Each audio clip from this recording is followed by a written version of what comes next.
আসসালামু আলাইকুম। একটি বিন বা ভ্যাট রেজিস্ট্রেশন খুলতে কি কি প্রয়োজনীয় ডকুমেন্টস লাগে তা দেখব আজকের এই ভিডিওতে। চলুন তাহলে দেখে নেওয়া যাক কি কি ডকুমেন্টস লাগছে একটি বিন খুলতে। একটি বিন খুলতে হলে কি কি ডকুমেন্টস লাগে তার আগে আমরা জানব বিন সার্টিফিকেট কি। প্রতিটি ব্যবসায় একটি অদ্বিতীয় বিজনেস আইডেন্টিফিকেশন নম্বর থাকে। এই নম্বরটিকে বিন বলা হয়। এই নম্বরটি পেতে হলে জাতীয় রাজস্ব বোর্ড থেকে নিবন্ধন নিতে হয়। বাংলাদেশে প্রথমে 9 ডিজিটের অ্যানালগ বিন নাম্বার ছিল। এরপর 2018 সালে 11 ডিজিট করা হয়েছিল। বর্তমানে নতুন ভ্যাট আইনের অধীনে সকল বিন 13 ডিজিটের হয়ে থাকে। যে সকল ব্যবসায়ীরা পূর্বের কোনো বিন সার্টিফিকেট নিয়েছেন তাদেরকেও অবশ্যই 13 ডিজিটের এই নতুন বিন করতে হবে। অর্থাৎ আপনার যদি কোনো ওল্ড বিন থাকে সেক্ষেত্রে নিউ বিন নিতে হবে নতুন আইনে। ভ্যাট রেজিস্ট্রেশন সার্টিফিকেট গ্রহণের সুবিধা কি কি? আসলে আপনি যে বিন করবেন এর কোনো সুবিধা আছে কিনা? অবশ্যই কিছু সুবিধা রয়েছে, যেমন সকল প্রকার পণ্য বা সেবা সরবরাহ করতে পারবেন, আমদানি ও রপ্তানি করতে পারবেন, টেন্ডারে অংশগ্রহণ করতে পারবেন, ভূমি বা ভবন নিবন্ধনে ব্যবহার করতে পারবেন, উৎসে কর্তন, কোনো সংস্থায় তালিকাভুক্তি গ্রহণ, বন্ড লাইসেন্স অনুমোদন, ব্যাংক ঋণ অনুমোদন ইত্যাদি ক্ষেত্রে ব্যবহার করতে পারবেন।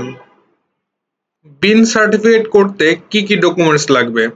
আমাদের আজকের ভিডিওর মূল টপিকসটি ছিল বিন সার্টিফিকেট করতে কি কি ডকুমেন্টস লাগবে সেই সম্পর্কেই এখন আমি বলবো। বিন সার্টিফিকেট করতে সাধারণত দুই ধরনের ডকুমেন্টস প্রয়োজন হয়ে থাকে, একটা জেনারেল ডকুমেন্টস এবং একটা স্পেশালাইজড ডকুমেন্টস। জেনারেল ডকুমেন্টস মানে সব ক্ষেত্রে এই ডকুমেন্টস গুলা লাগবেই কমন, এবং স্পেশালাইজড ডকুমেন্টস বলতে বোঝাচ্ছে কিছু কিছু ক্ষেত্রে, যেমন ম্যানুফ্যাকচারিং কোম্পানির ক্ষেত্রে, ইম্পোর্ট এক্সপোর্টের ক্ষেত্রে এক্সট্রা কিছু ডকুমেন্টস লাগবে। চলুন আমরা জেনারেল ডকুমেন্টস চেক লিস্টটি দেখে নিই।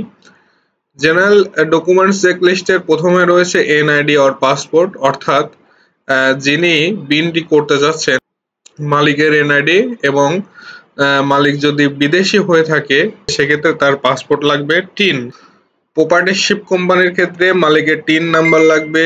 লিমিটেড কোম্পানি এবং পার্টনারশিপ কোম্পানির ক্ষেত্রে বিজনেসের টিন লাগবে। ব্যাংক স্টেটমেন্ট অথবা ব্যাংক সলভেন্সি সার্টিফিকেট লাগবে। বিজনেস অ্যাড্রেস, ইমেল এবং মোবাইল নাম্বার লাগবে। অবশ্যই ইমেল এবং মোবাইল আপনারা একবারই ইউজ করতে পারবেন। ট্রেড লাইসেন্স লাগবে। HS code and service code লাগবে। এইচএস কোড এবং সার্ভিস কোড কি, এই বিষয়টা নিয়ে যদি আপনারা বিস্তারিত না জানেন তবে কমেন্টে লিখুন, আমি এইচএস কোড এবং সার্ভিস কোড সম্পর্কে বিস্তারিত আপনাদের সাথে শেয়ার করব ইনশাল্লাহ। রেন্টাল ডিড, অবশ্যই আপনার প্রতিষ্ঠানের রেন্টাল ডিড লাগবে বিন করতে হলে। এবার আমরা জানবো স্পেশালাইজড ডকুমেন্টস চেকলিস্ট, অর্থাৎ একটি বিন করতে গেলে স্পেশালাইজড কি কি ডকুমেন্টস লাগে সে সম্পর্কে বিস্তারিত জানবো। প্রথমত, আপনি যদি ইম্পোর্টার হন তাহলে আপনার আইআরসি লাগবে, যদি এক্সপোর্টার হন তাহলে ইআরসি লাগবে।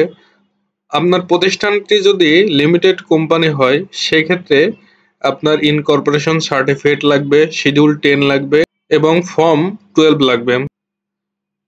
লিস্ট অফ মেশিনারি, আপনি যদি ম্যানুফ্যাকচারিং কোম্পানি হন সেক্ষেত্রে আপনার মেশিনারি লিস্ট লাগবে, সাথে কিন্তু মেশিনের প্রাইস, মেশিনের মূল্য এবং প্রোডাকশন ক্যাপাসিটিও লাগবে।